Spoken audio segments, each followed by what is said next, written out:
चांदूर बाजार येथील माळीपुऱ्यामध्ये एक श्री समर्थ लहानोजी महाराज मंदिर आहे।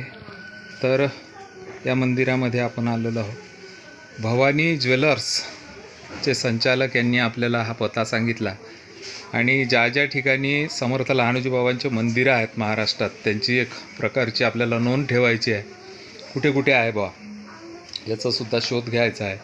तर सहज आमचे दादा चौधरी दादा यांनी विचारलं असता त्यांना माहिती पडलं की चांदूर बाजारमध्ये माळीपुऱ्यामध्ये एक मंदिर आहे। तर ते हेच मंदिर, इथे मूर्ती आहे बाबांची, बघा शिवशंकराची पिंडसुद्धा आहे आणि हा फोटो हे देवांगण। श्री समर्थ लहानोजी महाराज की जय। लहानू भक्तांना सप्रेम जय गुरु। आज आपण चांदूर बाजार येथील माळीपुऱ्यामध्ये आहोत। इथे एक श्री संत लहानोजी महाराजांचं एक मंदिर आहे आणि दादा आपल्यासोबत आहेत, अटाळकर दादा। तर त्यांनी प्रत्यक्ष समर्थ लहानोजी बाबांचं त्या काळामध्ये दर्शन घेतलं। मूळचे ते रामासाऊर येथील आहे। लहानोजी लीलामृत जे आद्य ग्रामगीताचार्य रामकृष्ण दादा बेलूरकर यांनी लिहिलेला आहे, मोठा ग्रंथ लिहिलेला आहे। त्या ग्रंथामध्ये रामासाऊरचा विशेषतः उल्लेख आहे की बोंडे पाटलाच्या विनंतीवरून लहानोजी बाबा त्यांच्या तिथे गेले होते, मग अमरावतीला आले आणि रुक्मिणीनगरला सुद्धा थांबले, असा एक उल्लेख त्या याच्यामध्ये आहेच बाबांचा। तर दादा आपल्यासोबत आहेत आणि ते आपल्याला काही अनुभव सांगणार आहेत। दादा जय गुरु। जय गुरु। जय लहानोजी बाबा। जय लहानोजी। सर्वात आधी तुमचं संपूर्ण नाव सांगा। श्री संत मोरेश्वरजी महाराज, बाबाचं नाव सांगून देतो अजून। हो। श्री मोरेश्वर शामरावजी अटाळकर, मुक्काम पोस्ट साऊर रामा, तालुका भातकुली, जिल्हा अमरावती। हो। त्या काळामध्ये माझे वडील आणि माझ्या वडिलाचे मित्र परिवार हे एकूण 12 जण जात होते। बाबाच्या गावाला रस्ता नव्हता, कोकणूनच जायले। तिन्ही गावून जायचं, पैदल जायचं काम होतं। आमच्या वडिलाजवळून नेहमी बोलायचे, अरे झिलप्या पाळायचे का आणि आपल्या गोष्टी करायच्या आणि आपण आपला पेढा दे। माझे वडील त्यावेळेस पेढा नेत नव्हते, पण पेढा नसल्याने कारणाने तरी पेढा मागे, पण बाबा पेढे दे। बाबा जे बोले लहानोजी महाराज, अभि मी त्या घरी जन्माला येतो, तू चिंता करू नको। अबे सौरच्या बापूराव पाटील तर इथं येतो, अबे सावऱ्यात आहो मी, सावऱ्यात चिंता करू नको, मी त्या घरी जाव। त्यावेळेस तिथं संत मेळा झाला, त्या साऊरला रामासाऊरला। बरं। असा साऊरमध्ये असा संत मेळा झाला की आजपर्यंत तिथं संत मेळा असा झाला नाही। बरं। बापूराव पाटील मोठे गावचे हे होते, पुढारी होते आणि त्या कारणास्तव त्यांनी लहानोजी महाराजनं बापूराव पाटलाला टाकरखेड्यातून नग्न आणलं, कपडे फाडून गावात। बापूरावजी पाटील बोंडे काय? हो हो। बरं। यांना नग्न आणलं।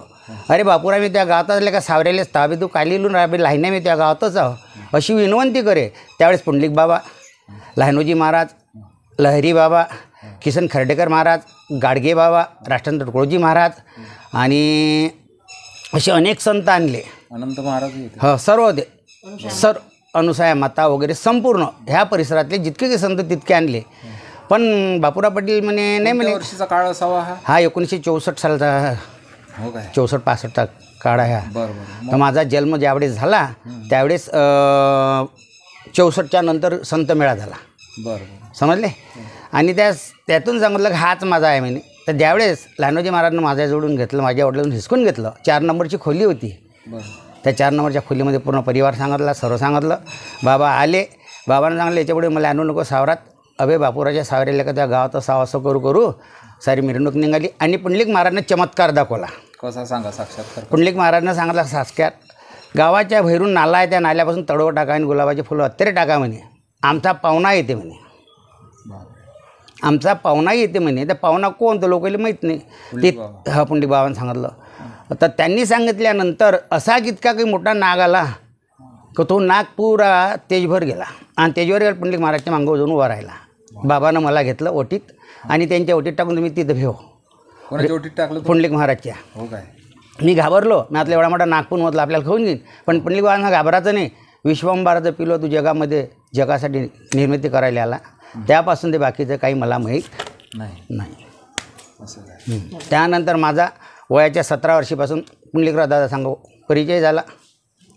पावडे भगवंतराव पाटला सांगू, भगवंतराव पाटलांना तप केलं होतं, 21 दिवस अन्न पाणी घेणार नाही जोपर्यंत माझ्या मंदिराला पैसा लागत नाही। अन्नदान? नाही, अन्नदान नाही, त्याग केला तर अन्नच घेणार नाही। असं काय? त्यांच्याकडे सर्व वकील आहे, डॉक्टर आहे, सर्वच लोक आहे, फॅमिली चांगली आहे। मग त्यांनी विचार केला। त्यावेळेस मला विचारलं कोण आहे म्हणे कंडक्टरले. नागपूरच्या टाकरगेच्या मधात मोठी अमराई आहे. त्या अमराईच्या याच्यात आम्ही तिघंच जण, एक ड्रायव्हर, दादा आणि मी, कंडक्टरला दादा विचारलं, काय बा याच्यात कोण आहे म्हणे. याच्यात एक पोरगा आहे बा, केस वाढलेला म्हणे, 17-18 वर्षाचा. काय नाव आहे त्याचं म्हणे. त्याने माहिती डोळ्यावर चमत्कारसाठी लहानोजी महाराजचीच देऊन राहिले म्हणे. मग दादाने मला घरी नेलं होतं रात्रीले, माझा अभिषेक वगैरे केला. आणि त्या रात्रीला भीमरावजी बोंदरकरची तिथं मी गेलो आणि तिथं जेवण केलं. दादा तिथं जेवलं नाही, अभिषेक झाला, सर्वच झालं.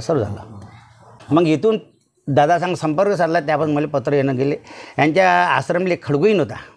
त्यावेळेस 18,36,000 रुपये जमा करून दिले. तिथून आश्रम वाढत चालला. मी काही जवळ पैसा घेतला, माझे भक्तच पाठवली तिथं, तुम्ही जा. आता तुम्ही कसे आले दोघे जण, तुम्ही तिथं पैसे देऊन द्या, मला काही गरज नाही पैशाची, तिथं तिथून द्या. आता नेहमी तिथं 12 महिन्यातून 2 वेळा जातो. जिथे जिथे लहानोजी महाराजचे मंदिर आहे, ओडोड्याला गेले ते काय, ओडोड्या बाजारला गेले ते. हो, ओडोळा बाजार आत्ता झाले देहांत ते 6 महिने झाले. दर्शन झालं आहे. मस्त कुणाला आपल्या बेल्लोराच्या आहे की नाही, आपल्या जवळच्या टाकरखेड जवळ, ते मामाचं गाव आहे. ओडोडा चापके म्हणून चापके, बरोबर आहे. आपल्या बेल्लोराचे. हा, त्यांचा 2 वर्षाचा सहवास लाभला आम्हाला आणि दर्शन सुद्धा झालं. माझे वडील नेहमी जात होते तिथं आणि नेहमी मा वडिला सांगत का तू पेढा दे आणि बाबा वरली दे. माझ्या वडिलाले, पण माझ्या वडिलांना वरली कधीच घेतली हो, वरली बऱ्याचशा जणांना दिले, पण ते ज्याचा बाबाला त्याचा सांगे प्रश्न आहे. अले का म्हणे झिरवे पाडल्यापेक्षा 15 तास इकून टाका, 15 तास तिकून टाकाले का म्हणे. काय का लाईन बडबड करतो रे म्हणजे, असा टाक तसा टाक शिवाय देऊन दे बाबाले. हे बसणारे सारे जण, किसनरावजी ठाकरे, राजारामजी सावरकर, मोतीरामजी गणसकर, मारुतराव गणसकर, बापूराव पाटील, वामनराव बोंडे, त्यानंतर अण्णासाहेब देशमुख, त्यानंतर भैयासाहेब देशमुख, हे जे काही माझ्या फॅमिलीचे होते वडिलाच्या, ते पूर्ण लोक. फक्त बापूराव पाटलांनाच वरली नाही लावली, बाकीची न लावली. वामनराव आंबेकर, गिंगेकर, किसनराव ठाकरे, गिकरे यांच्या याच्यातून प्रसाद घेतला, पण बाबांना नाही घेतला. बाबाचा ते जेव्हा माझा जन्मही झाला तर बाबाला अजून कळला नाही घ्या कोण आहे काय नाही. जेव्हा लहानोजी मला सावरात आले, संत मिळाला, त्यावेळेस माहीत झालं की हा खरा संत कोण आहे. तोपर्यंत काहीच कळलं नाही. पावडे दादा आत्ता बसवलं, नाही तर सोडून देतो म्हणे. त्या काळात हां, सोडून देतो म्हणे. आता सोडू नको. हे वाटले ते वाटली जी चिरंजीव. भगवंतरावजी पावडे दादा यांचं हस्ताक्षर आहे. हा, त्यांचं हस्ताक्षरातील पत्र आहे. हा, तुम्ही हे वाचा दादा, तुमच्या 11 पत्र आहे. 11 हे किती आहे. वाचा हे पत्र तुम्ही थोडक्यात. समर्थ श्री लहानोजी महाराज, हो, मोरेश्वरजी महाराज, सप्रेम जय गुरु. विशेष विनंती. पत्र लिहिण्याचे कारण, आपण श्री समर्थ श्री सद्गुरू श्री लहानोजी महाराजांचे परमभक्त असल्या कारणाने आपल्या कृपेने भक्त 12,66,000ची उत्पन्न संस्थानला सर्व हजेरी करून दिलेली आहे. मला मारे तर विहिरीत उडी टाको, चपराशी तर पयाटीच्या गंजीत लपो, मास्तर ये तर झाडावर चेंगो. ढोरं चारले, कष्ट केले, असे पत्र बाबाचे खूप आहे आपल्याला. यायचे तुम्हाला रामासाऊरला असताना? नाही, तो सौरला ये इथे. कोणत्या वर्षी आले तुम्ही? इथं आलो 1991 मध्ये.